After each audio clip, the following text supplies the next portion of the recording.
اب اس کے بعد جن کا ہم اور آپ انتظار کر رہے ہیں، میری مراد اس سے ہے فضیلت الشیخ مولانا جلال الدین صاحب قاسمی حفظہ اللہ، جو ہمارے اور آپ کے درمیان مالیگاؤں سے تشریف لائے ہیں۔ شیخ محترم کو آواز دیتا ہوں کہ آپ تشریف لائیں اور اپنے خطاب سے سامعین اور حاضرین کو محظوظ کریں۔ السلام علیکم ورحمۃ اللہ وبرکاتہ۔ الحمدللہ رب العالمین والصلاة والسلام علی سید المرسلین وعلی آلہ وصحبہ اجمعین، اما بعد، اعوذ باللہ من الشیطان الرجیم، بسم اللہ الرحمن الرحیم۔ رب السماوات والارض وما بینہما فاعبدہ واصطبر لعبادتہ هل تعلم له سمیا۔ امیر محترم حضرات، علماء کرام، محترم بزرگوں، نوجوان بھائیوں، پیارے بچوں، پردہ نشین ماں اور بہنوں، عنوان ہے توحید اور اس کے اقسام۔ تو چونکہ وقت بہت کم ہے اور عنوان انتہائی تفصیل طلب ہے، تو چند بکھری باتیں مختصر وقت میں بیان کر دیتا ہوں۔ پہلے توحید کا مطلب سمجھ لیں۔ توحید کا لغوی معنی ہے ایک کرنا، ایک سمجھنا، یہ تو اس کا لغوی معنی ہے۔ سب سے اہم چیز توحید کے تعلق سے ذہن نشین کیا جائے، علماء کی جناب میں ایک بہت ہی پیارا نقطہ، ایک عجیب و غریب استدلال توحید کی نازکیت پر۔ پہلے وہ حدیث پڑھ لیتے ہیں۔ حدیث اس طرح: وعن عدی بن حاتم رضی اللہ تعالی عنہ ان رجلا خطب عند النبی صلی اللہ علیہ وسلم فقال من يطع الله ورسوله فقد رشد ومن يعصهما فقد غوى فقال رسول الله صلى الله عليه وسلم بئس الخطيب أنت قل ومن يعص الله ورسوله قال ابن نمير فقد غوی۔ رواہ مسلم فی کتاب الجمعہ۔ حضرت امام مسلم رحمہ اللہ اس حدیث پاک کو ایسے ہی مسلم کتاب الجمعہ کے اندر لائے۔ راوی جیسا کہ معلوم ہے حضرت عدی ابن حاتم رضی اللہ تعالیٰ عنہ فرماتے ہیں کہ نبی کریم صلی اللہ علیہ وسلم کے پاس ایک اوریٹر، ایک خطیب، ایک مقرر، تقریر کرنے والا کھڑا ہوا، اور اس نے تقریر سے پہلے جو خطبہ مسنونہ ہوتا ہے اس کو اس طرح پڑھا۔ اس نے من یطع اللہ ورسولہ فقد رشد، جو اللہ اور اس کے رسول کی اطاعت کرے گا وہ صحیح راہ پر ہے۔ برابر؟ اچھا، اب یہاں جہاں اطاعت کی بات آئی تھی وہاں اس نے کیا کہا؟ وَمَن يُطِعِ اللَّهَ وَرَسُولَهُ، اللہ کے بعد واو کی فصل لا کر رسول کو الگ کیا اس نے۔ لیکن جب دوسرا جملہ وہ بولا وَمَن يَعْصِهِمَا فَقَدْ غَوَى، اور جس نے دونوں کی نافرمانی کی وہ گمراہ ہوا۔ نبی کریم صلی اللہ علیہ وسلم کو برداشت نہیں ہوا، فوراً آپ نے کہا بیس، جبکہ نبی کریم صلی اللہ علیہ وسلم کا یہ انداز نہیں ہے ڈانٹنے کا۔ آپ تو بڑے رحیم، بڑے شفیق اور امت کے اوپر بڑے رؤوف الرحیم تھے۔ آپ کا یہ انداز نہیں تھا کہ آپ کو اس طرح ڈانٹیں کسی کو، لیکن آپ کا یہ انداز بتاتا ہے، آپ جملے کی سختی کو آپ دیکھیں۔ آپ نے فرمایا بیس الخطیب انت، ارے تو کتنا برا مقرر ہے بھائی، تو کتنا خراب اوریٹر ہے۔ اپنے مزاج کے خلاف نبی کریم صلی اللہ علیہ وسلم نے سختی کا یہ انداز اختیار فرمایا۔ کیوں؟ اس لیے کہ اس نے جہاں اللہ اور اس کے رسول کی اطاعت کی بات آئی، اللہ کو الگ کر کے، رسول کو الگ کر کے بیچ میں واو کی فصل لایا، لیکن جب نافرمانی کی بات آئی تو اس نے تسنیہ کا صیغہ استعمال کر دیا، دونوں کو ملا دیا۔ وَمَن يَعْصِهِمَا، دونوں کی جو نافرمانی کرے۔ اے کمال ہے۔ نبی کریم صلی اللہ علیہ وسلم نے بتا دیا کہ توحید کتنا نازک معاملہ ہے، بال سے زیادہ باریک۔ اور ایک نکتہ اور بھی بتاؤں, ہم لوگ بولتے رہتے ہیں شرک مت کرو, شرک مت کرو, شرک مت کرو. یہ نہیں کہا گیا شرک مت کرو, کہیں بھی نہیں ہے شرک مت کرو. آگے شیئن, کچھ بھی شرک نہ کرو. کبھی مطلب سمجھے آپ؟ نکرہ اگر تحت النفی ہے تو اس کا کیا فائدہ ہوتا ہے؟ چلیے ابھی اس حدیث کے اوپر ابھی یہاں رکے رہیے, ایک حدیث اور پڑھ دیتے ہیں. حدیث اس طرح وعن ابی ہریرہ رضی اللہ تعالی عنہ قال قال رسول اللہ صلی اللہ علیہ وسلم لکل نبی دعوت مستجابہ وإني اختبأت دعوتي شفاعة لأمتي يوم القيامة فهي نائلة إن شاء الله من مات من أمتي لا يشرك بالله شيئا. رواه مسلم في كتاب الإيمان. حضرت امام مسلم رحمہ اللہ اس حدیث کو اسی کتاب الایمان ملا ہے, راوی حضرت ابو ہریرہ ہے. حضرت ابو ہریرہ فرماتے ہیں کہ نبی اکرم صلی اللہ علیہ وسلم نے ارشاد فرمایا کہ جتنے بھی انبیاء آئے ان کی بہت ساری دعائیں اللہ نے نہیں قبول کی, بہت ساری دعائیں قبول فرمائیں, لیکن ایک دعا کے بارے میں یہ ضمانت دی, گارنٹی دی کہ وہ دعا ضرور قبول کروں گا. نبی کریم صلی اللہ علیہ وسلم نے فرمایا تمام انبیاء کرام نے دنیا میں دعا مانگ لی, سب کی دعائیں قبول ہو گئی, لیکن میں نے وہ دعا نہیں مانگی, میں نے بچا کر رکھا ہوا ہے اسے قیامت کے دن اپنے امتیوں کی سفارش کے لیے. اور اب سارے لوگ خوش ہو گئے کہ نبی جب سفارش کر دیں گے, یہ شفاعت کا غلط تصور ہمارے ذہنوں میں گھسا ہوا ہے کہ نبی سفارش کر دیں گے, دامن پکڑ کر مچل جائیں گے, بس بخش دیے جائیں گے, جنت میں چلے جائیں گے. آگے بتایا گیا کہ یہ سفارش نبی کی سب کو نصیب نہیں ہوگی, اس خوش نصیب کو یہ سفارش نصیب ہوگی من مات من امتی لا یشرک باللہ, جو اللہ کے ساتھ شرک نہ کر کے گیا ہو شیئن, کچھ بھی. یہ کچھ بھی کا معاملہ بڑا عجیب ہے. ہم لوگ دانستہ نادانستہ یہ شیئن والی جو شرک کا معاملہ ہے وہ کرتے رہتے, کہتے اتفاق سے ہماری ملاقات ان سے ہو گئی. ارے اتفاق کیا چیز ہے؟ اتفاق اور کوئنسیڈنس دنیا میں کوئی چیز نہیں ہے. Everything is planned by اللہ. اللہ تبارک و تعالیٰ نے ہر چیز پلان کیا ہوا ہے. دیکھیے نادانستہ طور پر ہم نے ایک ایسا کلمہ کہہ دیا جو کلمہ شرک کی دہلیز کے اوپر کھڑا ہوا, بلکہ شرک کی سرحد میں داخل ہو گیا. تو شیئن حضرت, اب حضرت کے اوپر بھی بعض لوگوں نے اعتراض کیا ہے کہ حضرت بھی مت کہا جائے, یہ بھی کہیں شیئن کے دائرے میں داخل نہ ہو جائے. تو شرک کا معاملہ بہت ہی باریک ہے, اور یہ میں نہیں کہہ رہا بلکہ نبی کریم صلی اللہ علیہ وسلم نے فرمایا کہ اس کی چال, ارے یہ جب چلتا ہے شرک تو اس کے قدموں کی آواز سنائی نہیں دیتی ہے. دبیب نمل کہا گیا, چیونٹی چلتی ہے تو کیا چیونٹی کے چلنے کی آواز سنائی دیتی ہے؟ نہیں. جب چیونٹی کی چال کی طرح اس کی چال ہے تو یہ زندگی میں کب چلا ہے اور کب شیئن والی بات ہماری زندگی سے نکل جائے. لوگ بہت ہی غیر محتاط ہیں, کیئرفل نہیں ہیں اس تعلق سے. شرک مت کرو, شرک مت کرو, اور کتنی شرک کی قسمیں ہیں جو ہماری زندگی میں در آئی ہیں اور ہمیں احساس بھی نہیں اس کا, دبیب نمل کی طرح, دبیب نمل کی طرح. تو ہمارا یہ کہنا کہ سارے کے سارے نبی کریم صلی اللہ علیہ وسلم کی سفارش کے دائرے میں آ کر بخش دیے جائیں گے, ایک غلط تصور ہے یہ. من مات من امتی لا یشرک باللہ شیئا, ایک تو شرک نہ کر کے گیا ہو اور کچھ بھی شرک نہ کر کے گیا ہو. نکرہ تحت النفی آئے تو عموم کا فائدہ دیتا ہے, شیئا نکرہ ہے اور لا نفی ہے, اس کا مطلب شرک کی کوئی بھی قسم لے کر کے اگر وہاں گیا کوئی کمپرومائز نہیں ہے. گناہ کے اوپر اللہ کی مشیت کے اوپر موقوف ہے, وہ اللہ چاہے تو بخش دے, مگر اگر شرک کر کے گیا ہے تو یہ سوچ لے کہ اس کی بخشش ناممکن ہے, بخشا نہیں جائے گا. یہی وجہ ہے کہ تمام انبیاء کرام کی دعوت کا نقطۂ آغاز, نقطۂ وسط اور نقطۂ اختتام یہی توحید کا مسئلہ ہے. پوری زندگی بتاتے رہے توحید یہ ہے, توحید یہ.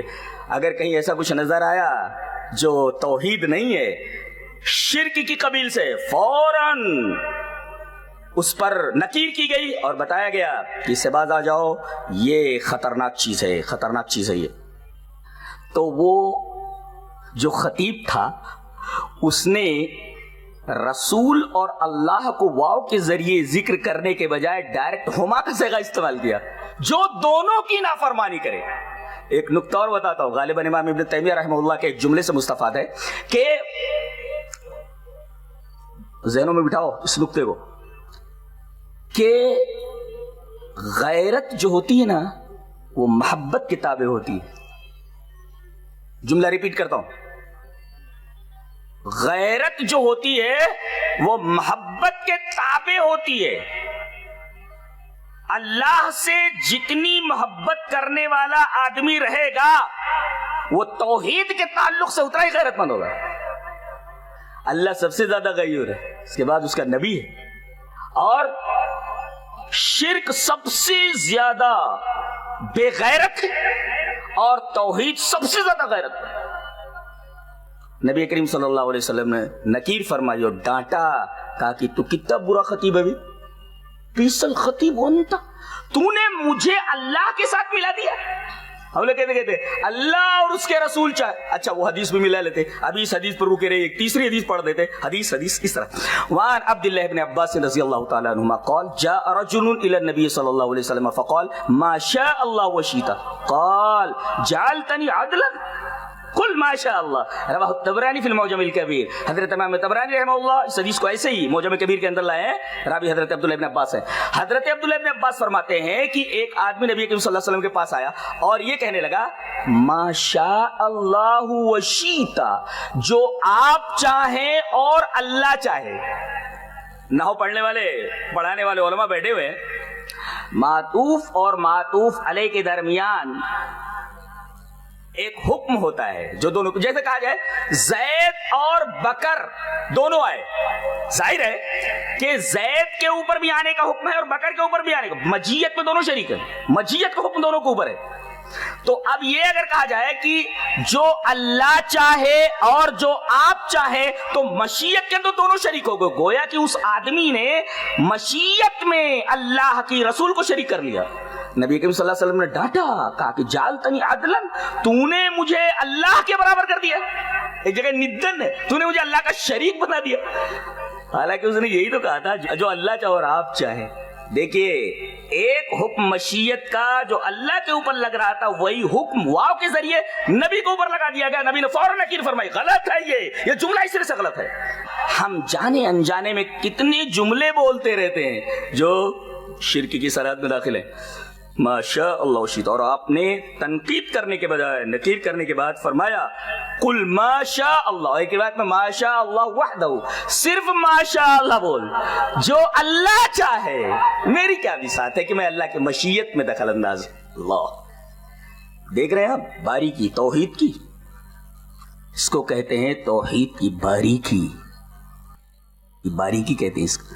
نبی کریم صلی اللہ علیہ وسلم نے یہ برداشت نہیں فرمایا کہ معصیت کا جہاں تک معاملہ آئے تو واو کے ذریعے فصل نہ کرتے ہوئے ڈائریکٹ ہما کے ذریعے ذکر کیا جائے, اور جو اللہ کی نافرمانی کرے رسول کی نافرمانی کرے واو نہ لایا جائے. آپ حساسیت دیکھ رہے ہیں نا, شرک کی قباحت اور توحید کی نازکیت سمجھ میں آیا آپ کو؟ جی.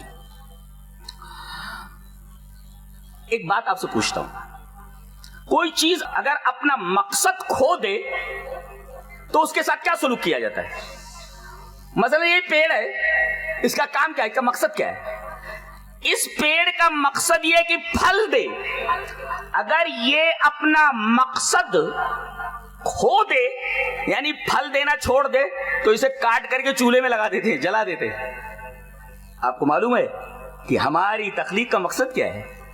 موج مزہ کرنا, زندگی ایسے ہی گزار لینا اور دنیا سے چلے جانا؟ قطعاً نہیں. اللہ تبارک تعالیٰ نے فرمایا جیسے ہر چیز کا ایک مقصد ہے, یہ درخت ہمارے سامنے اس کا مقصد ہے پھل دینا, اور کوئی چیز اگر اپنا مقصد کھو دے تو اسے کاٹ دیا جاتا ہے, جلا دیا جاتا ہے, چولہے میں جھونک دیا جاتا ہے. اللہ نے فرمایا وما خلقت الجن والانس الا لیعبدون, میں نے جنوں اور انسانوں کو پیدا کیا ہے, مقصد میری عبادت ہے. اب اگر آدمی اس توحید کو جو مقصود ہے توحید عبادت اگر آدمی چھوڑ دے تو اس کے ساتھ کیا معاملہ کیا جائے گا؟ وہی جو پیڑ کے ساتھ کیا جائے گا جو اپنا مقصد کھو دے اور پھل دینا چھوڑ دے. تو گویا کہ توحید بہت ہی نازک ہے. ایک بات معلوم ہوئی, اس کی جو ضد ہے, اس کا جو اپوزٹ ہے شرک, اس کی چال چیونٹی کی چال کی طرح ہے, زندگی میں ذرا پتہ بھی نہیں چلتا. تو وہ جو نازکیت ہے اس کو دھیان میں رکھا جائے. اور دوسرے, ہماری زندگی کا مقصد توحید ہے, اگر اس مقصد سے ہم ہٹ گئے تو ہمارے ساتھ وہی سلوک کیا جانے والا ہے جو پیڑ کا اپنا مقصد پھل دینا ہو دینے کے بعد ہوتا ہے۔ تیسری چیز توحید کے تعلق سے یہ دھیان میں رکھیں کہ اللہ تبارک و تعالی نے تمام انبیاء کرام کو جو بھیجا ہے، ان کی بعثت کا جو مقصد ہے وہ مقصد یہی توحید ہے۔ یہ 2-3 باتیں ذہن میں رکھیں۔ اس کے بعد جو اقسام کے تعلق سے بات کہی گئی ہے اس کو بیان کرنے سے پہلے ایک بات اور بتا دیتا ہوں کہ یہ اللہ تبارک و تعالیٰ کا حق ہے۔ میں ایک بات آپ سے کہوں کہ اگر میرا حق آپ کے اوپر ہے تو آپ کا کیا فرض بنتا ہے؟ فرض یہ بنتا ہے کہ آپ میرا حق ادا کر دیں۔ آپ کا حق میرے اوپر ہے تو میرا یہ فرض بنتا ہے کہ وہ حق میں آپ کو ادا کر دوں۔ کریکٹ؟ جانتے ہیں سب سے بڑا حق اللہ کا آپ لوگوں کے اوپر، بندوں کے اوپر کیا ہے؟ آئیے وہ حدیث دیکھ لیتے ہیں۔ حدیث اس طرح، وعن معاذ رضی اللہ تعالیٰ عنہ قال كنت ردف النبي صلی اللہ علیہ وسلم على حمار يقال له عفير فقال يا معاذ هل تدري حق الله على عباده وما حق العباد على الله؟ قلت الله ورسوله أعلم. فقال فإن حق الله على العباد أن يعبدوه ولا يشركوا به شيئا وحق العباد على الله ألا يعذب من لا يشرك به شيئا. فقلت يا رسول الله أفلا أبشر الناس؟ قال لا تبشرهم فيتكلوا. رواہ البخاری فی کتاب الجہاد والسیر. حضرت امام بخاری رحمہ اللہ اس حدیث کو کتاب الجہاد والسیر بخاری شریف میں لائے. راوی حضرت معاذ بن جبل ہے. وہ فرماتے ہیں کہ میں ایک دفعہ نبی کریم صلی اللہ علیہ وسلم کے پیچھے گدھے کے اوپر بیٹھا ہوا تھا. گدھا چل رہا ہے. اچانک نبی کریم صلی اللہ علیہ وسلم نے مجھ سے پوچھا کہ معاذ تمہیں معلوم ہے کہ اللہ تبارک و تعالیٰ کا حق تمہارے اوپر کیا ہے اور پھر بندوں کا حق اللہ کے اوپر کیا ہے؟ یہ دونوں حقوق جانتے ہو؟ انہوں نے ڈائریکٹ کہہ دیا اللہ و رسول والا. اللہ اور اس کے رسول زیادہ جانتے ہیں مجھے معلوم ہے. اللہ کے رسول نے فرمایا سنو، اللہ کا حق بندوں کے اوپر یہ ہے، یہ سب سے بڑا حق ہے کہ ان یعبدو کی صرف اسی کی عبادت کریں ولا یشرکو بہ شیئا. دیکھو یہاں شیئا پھر بھی ہے، نکرات آتا نبی، کچھ بھی اس کے ساتھ شرک نہ کریں. یہ اللہ کا حق ہے. اب ظاہر ہے کہ یہ حق آپ کو ادا کرنا ہے.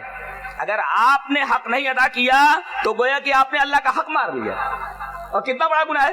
ایک عام آدمی کا حق مار لینا کتنا بڑا پاپ ہے. اللہ تبارک و تعالیٰ کا اگر حق مار لے تو آپ کے ساتھ کیا سلوک کیا جانے والا ہے.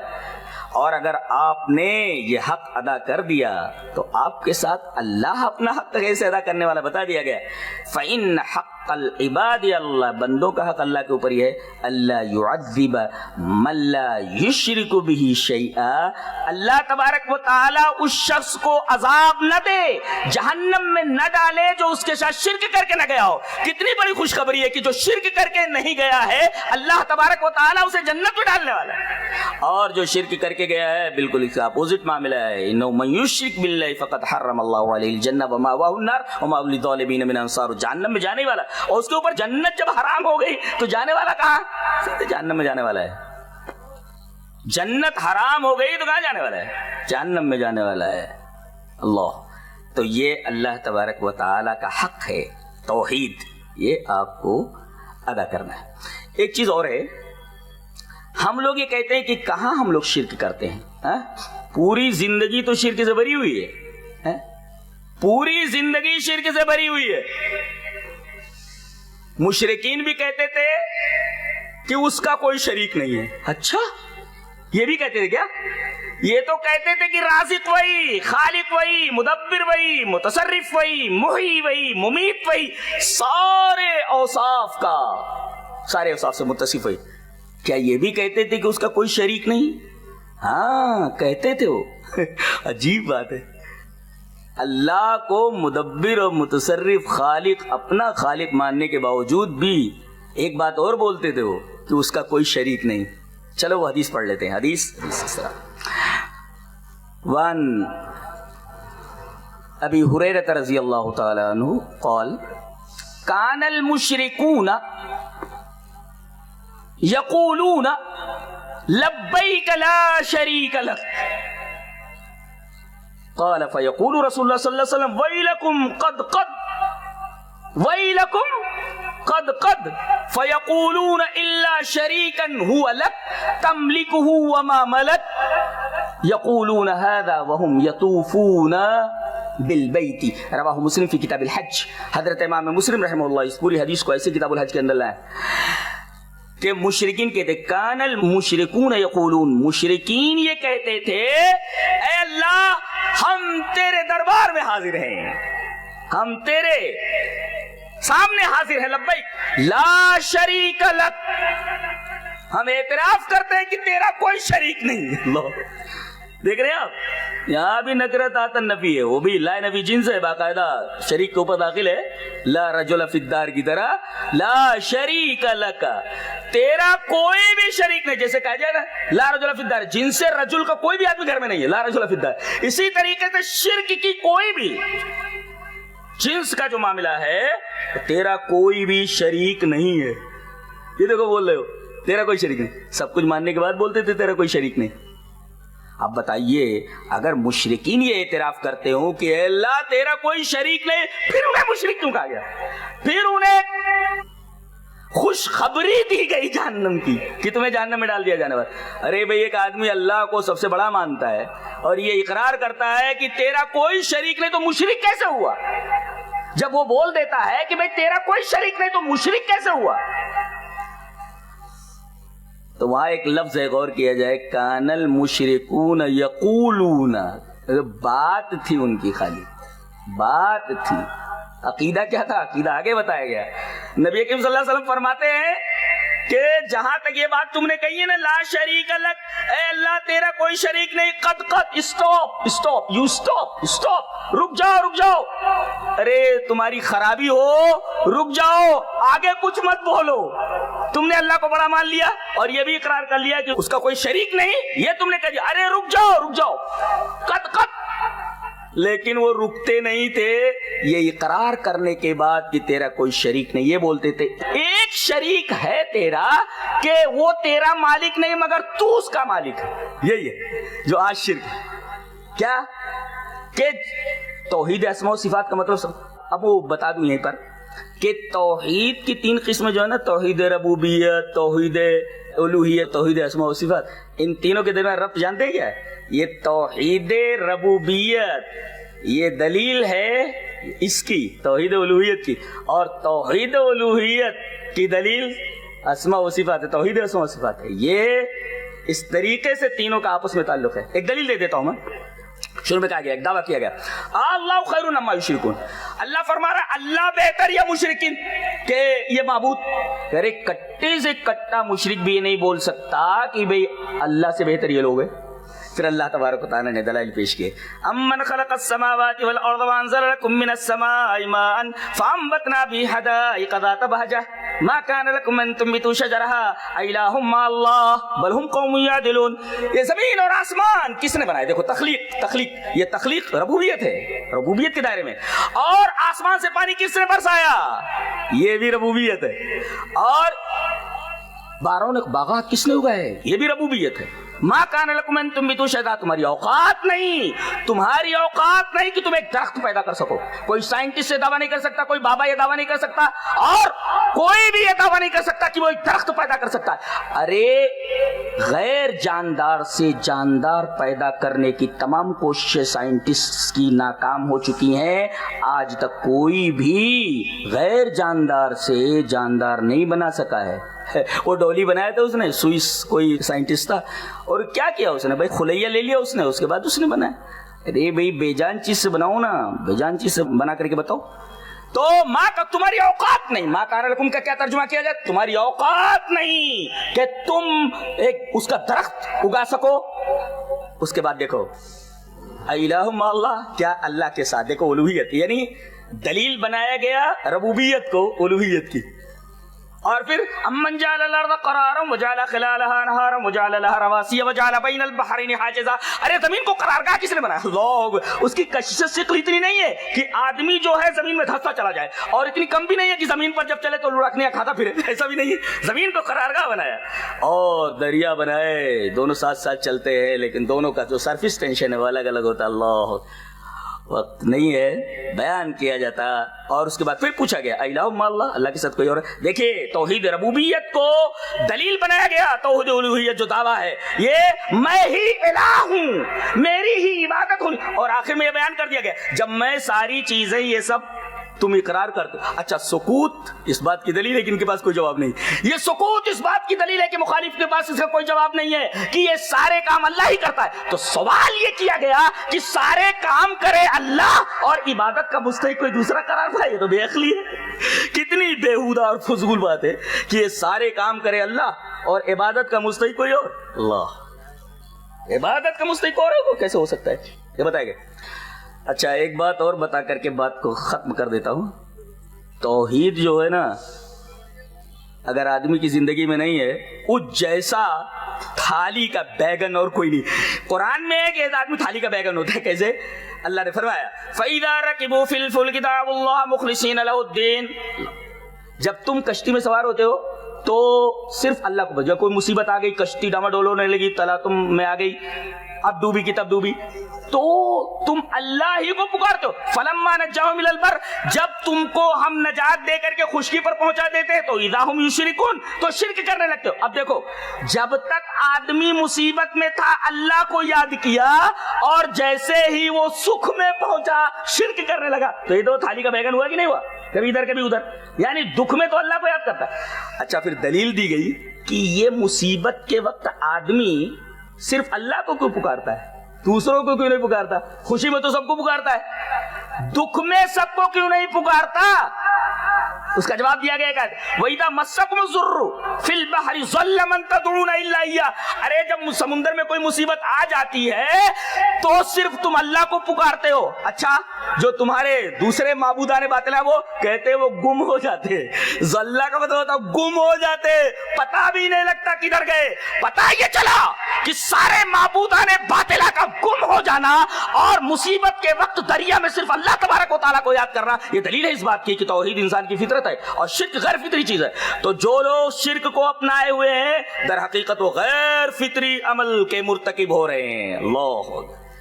اور یہ تو کہا گیا ایک حدیث پڑھ کر کے بات کو ختم کر دوں کہ توحید فطرت ہے. حدیث اس طرح وعن ابی ہریرہ رضی اللہ تعالی عنہ قال قال رسول اللہ صلی اللہ علیہ وسلم كل مولود يولد على الفطرة فابواه يهودانه او ينصرانه او يمجسانه كما تنتج البهيمة هل تحسون فيها من جدع ثم يقول واقرؤوا ان شئتم فطرة الله التي فطر الناس عليها لا تبديل لخلق الله رواه احمد في مسنده. حضرت ابو ہریرہ فرماتے ہیں کہ ہر بچہ فطرت پر پیدا ہوتا ہے. بعض لوگوں نے اس کی تفسیر اسلام سے کی ہے، بعض لوگوں نے فطرت کی تفسیر توحید سے پیدا کی ہے. یعنی انسان کی فطرت ہی توحید ہے.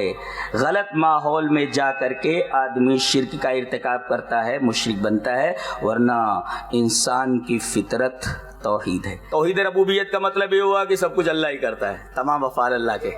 مطلب یہ ہوا کہ ہمیں اللہ ہی کی عبادت کرنی چاہیے. توحید اسماء و صفات کا مطلب یہ ہے کہ جتنے اوصاف اللہ تبارک و تعالی نے اپنے لیے ثابت کیے ہیں اور نبی نے اللہ کے لیے ثابت کیے، تمام اوصاف کو ویسے ہی مانا جائے، بلا تکییف، بلا تمثیل اور بلا تحریف، اسی طریقے سے مانا جائے. اور اگر کوئی آدمی اللہ کی اس صفت کو من مان دوسرے کے لیے مان لے تو یہ توحید ہے. توحید اسماء و صفات سے نکل کر کے اسماء اور صفات کے شرک کے اندر پہنچ جاتا ہے آدمی. اس کی ایک مثال دے کر کے بات کو ختم کروں. ہم یہ کہتے ہیں کہ بھئی ہم فلاں جگہ گئے، ہماری مراد پوری فرما دیجئے. اب یہ سن رہے ہیں بھئی لاکھوں لوگ اپنی اپنی مرادیں مانگ رہے ہیں، تو کیا یہ ساری آوازیں، اب یہاں آدمی اگر بولنے لگے سارے لوگ بولنے لگے تو کسی کی آواز سمجھ میں نہیں آئے گی. اللہ تبارک تعالیٰ نے فرمایا تم بھی سنتے ہو، میں بھی سنتا ہوں، تمہارے سننے میں میرے سننے میں کتنا فرق ہے وہ دیکھو. انہ یعلم الجہر من القول. میں پہلے حیران ہوا کہ انہ یعلم الجہر من القول کیوں کہا گیا. یہ کہا جاتا کہ دھیرے بولتا ہے آدمی تو اللہ کے علاوہ کوئی نہیں سنتا، یہاں زور سے بولتا ہے تو اللہ تبارک تعالیٰ سنتا ہے. یہاں جہر کہہ کر کے بات کیا کہی جا رہی ہے؟ بتایا گیا کہ بہت سارے لوگ، لاکھوں لوگ ایک جگہ جمع ہو کر کے مختلف زبانوں میں اگر اللہ کے سامنے اپنی اپنی مرادیں پیش کر رہے ہوں تو اللہ تبارک و تعالیٰ سب کی آوازوں کو ڈیفرینشیٹ کر لیتا ہے، ممیز کر لیتا ہے، سب کی مرادیں پوری کر دیتا ہے. یہ اور کسی انسان کے بس کی بات نہیں. اگر آدمی یہی صفت بے عینی کسی مخلوق کے اندر مان لے، یہ شرک فی الاسماء و صفات ہے. یہ سمجھ میں آیا؟ اللہ تبارک و تعالیٰ ہمیں نیک عمل اور اچھی سمجھ کی توفیق عطا فرمائے. وآخر دعوانا الحمدللہ رب العالمین. جزاکم اللہ واسن الجزا. حضرات، بہت ہی گراں قدر خطاب آپ سماعت فرما رہے تھے توحید کے تعلق سے.